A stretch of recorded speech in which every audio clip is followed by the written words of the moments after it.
For years, she would say to me, let's do the magic flying step. And what we're about to do is the magic flying step. It's hard to do, and it's even harder to do so that it feels right.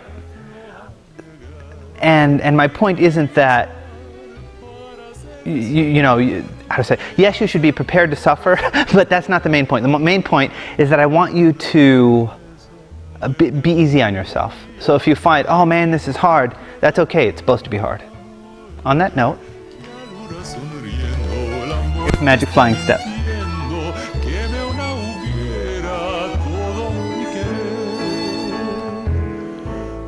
One more time.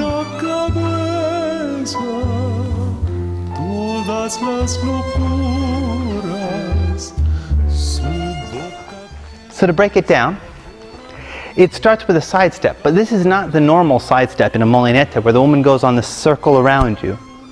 So a normal molinete side step would look something like this. And you see her going around me. This side step looks like this. So you see she cuts straight by me. And what happens is literally, it's like she's walking towards you and you go whoosh, out of the way. Except to make her walk towards you, you have to lead this for the leaders. The lead,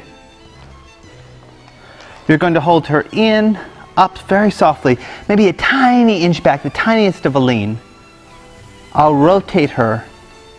And then for the ladies, as I'm going to take my left instep around my right heel, pulling to my left, and she's going to pivot a little bit first and then step by me. Now as she's stepping by me, once she gets to the other side, I'll hold in and up, because that becomes the entrance of a lean. Well, actually, it's more complicated than a simple lean, right? That would be too easy. So instead, I'm walking around in a circle. So I'm walking in the circle around her, and as I do that, I walk very subtly outward, creating an ever greater lean. The trick is to make it not ever happen at one point in time. So if I do this in slow motion, when are we in the lean? And you'll say, I don't know. And then you'll say, okay, you're definitely in the lean. And I'll ask, when did we get there? And you'll say, I don't know. It's like the paradox of the heap. Even I don't know when we start. Right, so the spiral is so gentle as it goes outward that she doesn't know when the lean's happening until it's there. And it becomes like magic. To talk about the differences between this and a normal lean. In a normal lean, you just go straight back slowly. However you get there, creating soft forward pressure. But this is harder in two ways, right? And it doesn't just get linearly harder, it gets exponentially harder, right? So harder in two ways is like 8 times harder. It's David math. So the first way it's harder is that in a normal lean it's just this, but now we're going in a circle. And it has to stay this. And it has to stay that. So as you go in the circle, even if I keep the distance the same, I have to be aware of the line of pressure between the two of our bodies. So that as I'm here, I'm pushing straight through her center line, and likewise she is doing the same.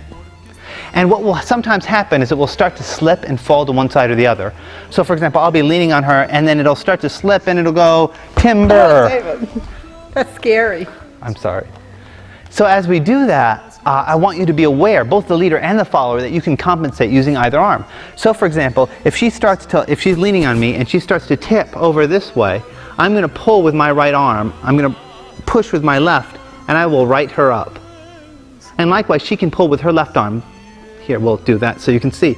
So right here, as it starts to tip, she's really pulling with her left arm so that she doesn't tip. So we can both use our upper body to stabilize. The second thing I want to mention, especially for the leaders, is that as you go around in the circle, you have to remember to lean more. Yeah.